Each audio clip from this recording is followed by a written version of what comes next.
बहुत सेटिस्फेक्शन है अपने आप में कि जो उमर अब्दुल्ला साहब ने, आपको याद होगा जब पिछले साल हम लोग यहाँ आए थे, मैं भी थी और यहाँ के ऑनरेबल एमएलए साहब भी, जब चीफ मिनिस्टर साहब आए और उन्होंने उस वक्त जो ये समाधि हमने बनवाई थी यहाँ पे प्रिंसिपल साहब की, और उसको हमने यहाँ पे उस वक्त किया था, शुरू किया था, लगवाया था। ऑनरेबल चीफ मिनिस्टर साहब ने उस वक्त ऐलान किया था ये जो हायर सेकेंडरी है ये उस प्रिंसिपल साहब के नाम रहेंगे जो जिसको उस तरह से बच्चों ने, किसी ने भी वहाँ पे छुरी मार के जब उनको मार दिया गया था, शहीद किया गया था।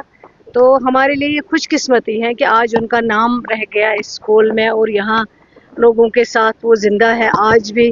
ये तो उनकी फैमिली के लिए मैं समझती हूँ मुबारकबाद की बात है कि ऑनरेबल चीफ मिनिस्टर साहब ने इतना बड़ा कंट्रीब्यूशन दिया, ये हायर सेकेंडरी जो है उन प्रिंसिपल साहब के नाम रखी है। तो मुझे खुद ज़ाती तौर पे खुशी है कि ये हम कर पाए, उनके नाम पे हायर सेकेंडरी कर पाया। कहती वो नहीं करते हैं, लेकिन उनका भी कंट्रीब्यूशन है बच्चों को पढ़ाने में, तालीम देने में। गवर्नमेंट भी अपना रोल निभा रही है, लेकिन अगर उसमें क्वालिटी ना हो तो उसके लिए कहीं पे भी शिकायत आए, रिटर्न में आए, कंप्लेंट जो भी आए करे।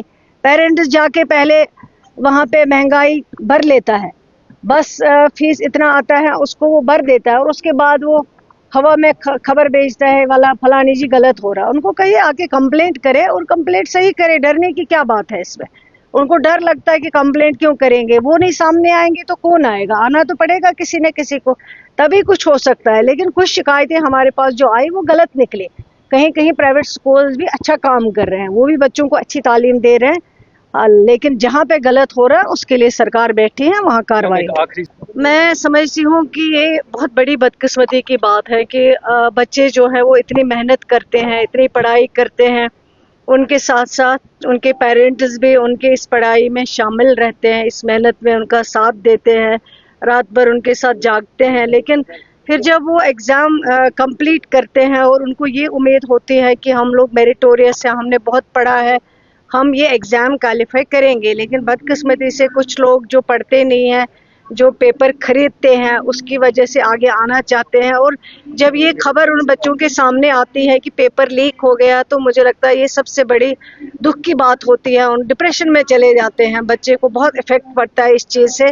लेकिन मैं समझती हूँ कि जो भी इसमें मुलव्वस लोग हैं जिन्होंने पेपर लीक में अपना रोल किया है, उनको सख्त से सख्त सज़ा मिलनी चाहिए, ताकि आइंदा से इस चीज़ की सिचुएशन जो है बच्चों को देखनी ना पड़े। इसमें अगर शायद ऑनरेबल सुप्रीम कोर्ट का भी कोई ऑर्डर इसमें हो जो सख्त हो, जो कार्रवाई हो, जो उनके खिलाफ जिन्होंने ये काम किया है, जिन्होंने बच्चों की काबिलियत के ऊपर हमला किया है, उनके खिलाफ बहुत सख्त कार्रवाई होनी चाहिए, ताकि आइंदा से इस तरह की सिचुएशन हमें देखनी ना पड़े। मैम, पीएम नरेंद्र मोदी के आह्वान के बाद हमने देखा कि आपने अपना काफिला जो है उसे भी कम किया है, क्या आप करेंगे?